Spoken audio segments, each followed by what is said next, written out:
Hello, আসসালামু আলাইকুম। সুরাজ মামের সবাইকে স্বাগতম। তো সুরাকে নিয়ে এখন আমি আর সুরা বাবা স্কুল থেকে মাত্র আসলাম। তো আমি একটা ফ্রোজেনের টেবিল অর্ডার করেছিলাম, পড়ার টেবিল। যেহেতু ওর টেবিলে বসতে চায় না, বিছানায় বসে বসে লিখতে চায়। তো ভাবলাম যে ওর জন্য একটা ফ্রোজেনের টেবিল অর্ডার করি। আর ওকে স্কুলে দিয়ে আমি আর সুরা বাবা গিয়েছিলাম টোকিও স্কোয়ারে। ওর জন্য একটা ঈদের জুতা নিয়েছি আর ড্রেস খুঁজতেছিলাম, বাট ওইভাবে আমি পাইনি। তো জুতা কিনেছি ওর জন্য আর একটা ওয়াটার বোতল কিনেছি, মানে কাচের। তো যেহেতু প্লাস্টিকের বোতলে পানি খায়, তো আমি ওকে বলেছি তুমি বাসায় কাচের বোতল দিয়ে পানি খাবা, আর স্কুলে শুধু প্লাস্টিকের তুমি মামপট নিয়ে যাবা। দেখো তো তোমার পায়ে হয় নাকি, ছোট হয় না বড় হয়?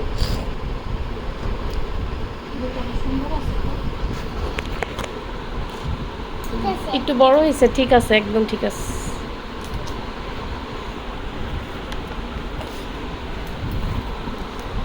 খুশি হয়েছো ফ্রোজেনের এইটা পেয়ে? খুশি হয়েছো? এই যেখানে একটা ডয়ার আছে, ঠিক আছে।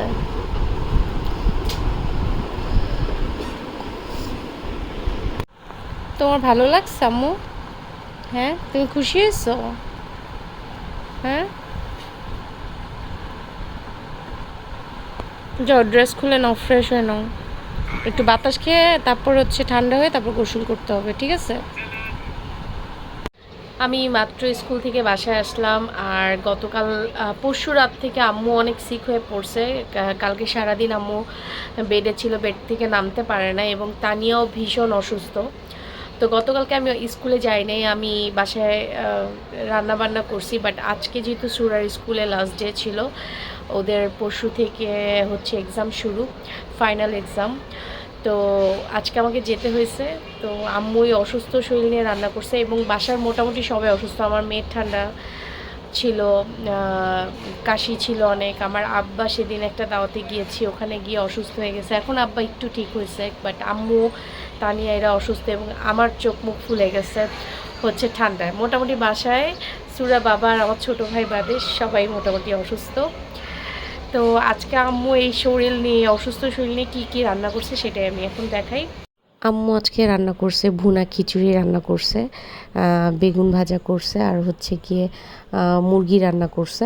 আর আম্মুকে আমি বাসায় বলে গেছিলাম যে শর্টকাটে কিছু রান্না করতে, কারণ দেখা যায় ভাত ডাল সবজি তরকারি এগুলো করতে করতে দেখা যাবে আম্মু আরও বেশি অসুস্থ হয়ে যাবে। তাই বলছি যে দুই পদের জিনিস করে ফেলো। তো আম্মু খিচুড়ি মাংসই রান্না করছে, আর এদিকে আসার সময় সুরা বাবা তাল নিয়ে আসছিল। তো স্কুল ছুটি হয়ে যাবে ঠিক 5 মিনিট আগে সুরা বাবা তাড়াহুড়ো করে এই তালের শ্বাসটা কিনেছে। তো বলতেছিল যে মামা একটু নরম দেখে দিয়েন। তো খেয়ে দেখলাম যে অনেক শক্ত, মানে অতটা টেস্ট পাই নাই আমি, এটা যদিও আমি লাইক করি না। তো সুরা বাবার কাছেও ভালো লাগে নাই, আমার বাবার কাছেও ভালো লাগে নাই, একটু শক্ত টাইপের দিয়ে দিচ্ছে আর কি। তো খাওয়া দাওয়ার পরে সন্ধ্যাবেলা সুরা বলতেছিল সে চিকেন ফ্রাই খাবে।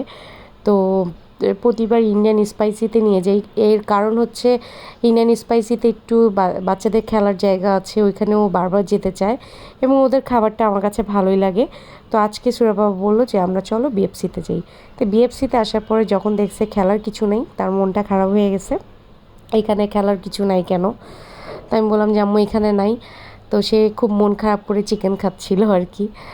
তো সে খুব খুশি হয়ে আর কি আসছিল যে সে একটু খেলতে পারবে।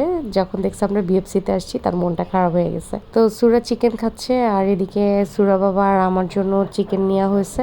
তো চিকেন খাওয়ার পরে আমরা বাসায় চলে যাব, কারণ যেহেতু পরশু সুরার এক্সাম, ওকে বাসায় নিয়ে পড়াতেও হবে, ওকে নিয়ে একটু বসবো। তাই আমি ওকে বলতেছিলাম আম্মু তুমি চিকেন ফ্রাই খেতে চাইছো, তাই আমি তোমাকে নিয়ে আসছি, বাট এখন গিয়ে তোমাকে অবশ্যই পড়তে হবে। তোরাকে এখন চিকেন খাওয়াই নিয়ে আসছি, এখন তুমি কি করবা? পড়াশোনা। হ্যাঁ, ফ্রেশ হয়ে এখন কি করবা? পড়াশোনা করবা, ঠিক আছে? যাও পড়তে বসো এখন। বাসায় এসে দেখি দুলাভাই আসছে, আমার বোন হচ্ছে গিয়ে অনেকগুলো রুটি বানিয়ে পাঠাই দিছে। সকালবেলা যখন ফোন দিছিল শুনছে আম্মু অসুস্থ, আজকে রুটি বানাতে পারে নাই। তো আপু চিন্তা করলো যে আম্মুকে রুটি বানায় পাঠাক, যেন আম্মু কয়েকটা দিন রেস্ট নিতে পারে। এই যে ছোট ছোট ভালোবাসাগুলো আসলে অনেক বেশি ভালো লাগে। আর তো দুলাভাই আব্বা আম্মার সাথে ওই রুমে বসে কথা বলতেছিল, আর এদিকে সুরা নিজেই ড্রেস চেঞ্জ করে এখানে পড়তে বসছে। তো আমি এখন ওকে পড়াবো। সো আমি ভিডিওটা আজকে এখানে শেষ করে দিচ্ছি। সবাই ভালো থাকবেন, সুস্থ থাকবেন। ভিডিওটি ভালো লাগলে লাইক কমেন্ট শেয়ার করবেন, এবং আমার একটা ফেসবুক পেজ আছে সুরাসমা, ওখানে গিয়ে অবশ্যই ফলো দেবেন। সবাইকে আল্লাহ হাফেজ।